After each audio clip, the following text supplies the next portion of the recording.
year of Disney remakes continues with The Lion King, so let's talk about it. The Lion King is a photorealistic CGI remake of the film of the same name, this time directed by Jon Favreau. I had the privilege of seeing the film at the Bob Bullock IMAX Theater here in Austin, Texas, and if you do go see this film, I do recommend seeing it in IMAX as the whole thing is in that format and it is gorgeous. Before we get started, go ahead and join me down below in the comments section. Tell me, what do you think about all of these Disney remakes that are coming out this year? With that said, let's get started talking about the good. And the first thing you have to talk about with this film is the astonishing CGI. It truly is photorealistic, and in the course of this movie, there was not one single shot or facial expression or anything that did not look absolutely realistic. I bought every single frame of this film.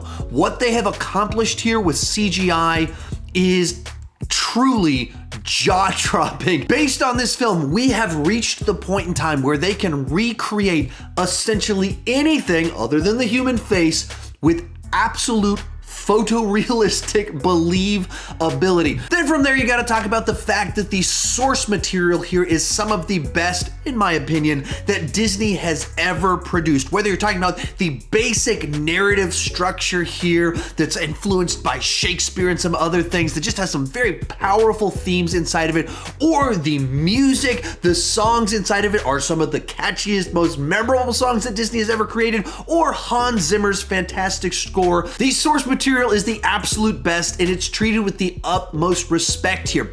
Along the way, the movie also adds in some nice touches of humor into the mix. With all of the side characters, with the different voice talents that they brought in, they matched the new version of the character to that voice talent's comedic abilities. So there's a lot of fresh jokes inside of it, just kind of little lines that kind of get a little chuckle here and there or transition, even some almost meta jokes inside of it that I thought they did a nice job of finding a way to add humor into the mix that feels appropriate inside of the story and doesn't detract from anything. And finally, this version of the film is 20 or 30 minutes longer than the animated film, and given that this is kind of a photorealistic, pseudo live action version of it, I think that helps a little bit to just flesh out all the details. It's not a bunch of added subplots or anything like that. It's just a little bit more of everything, a little bit more meat on the bones, and I think that that does actually kind of add something for this specific format. With that said, let's move on to the mix. And the big thing that comes to mind here is that this is essentially a shot-for-shot remake of the original. If you were worried that they were gonna change a bunch of stuff and screw it up, they didn't. But if you were wondering, what's the point of this remake?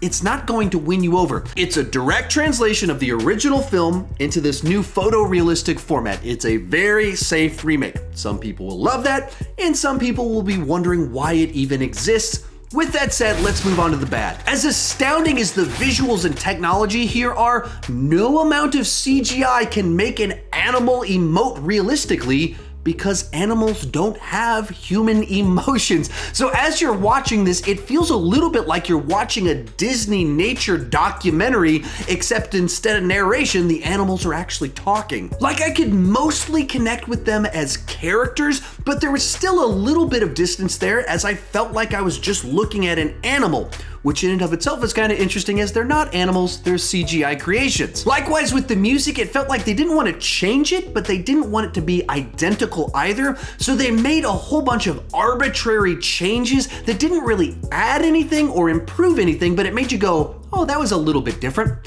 Come to think of it, everything I just said is also true of the entire script. Real quick before I give you my final score on this one, if you want to know my take on the original Lion King, check out this video up above. It's my ranking of the Disney Renaissance, the 90s animated films. If you enjoyed this video, you'll probably enjoy that one too. This movie exists as Jon Favreau's photorealistic cover of The Lion King. It's the same song, it's the same arrangement, just sung by someone else. but sung very well. The novelty of seeing this story brought to life in this new format worked for me, but there's certainly going to be a lot of people that watch this movie and wish they had brought something new to the table. But as for me, it's a B+, it's an 8 out of 10, and I would say see this movie on the biggest screen possible. Remember to check out that video right over there with my ranking of the Disney Renaissance to find out what I thought about the original Lion King. Thank you so much for watching, and keep talking movies too much.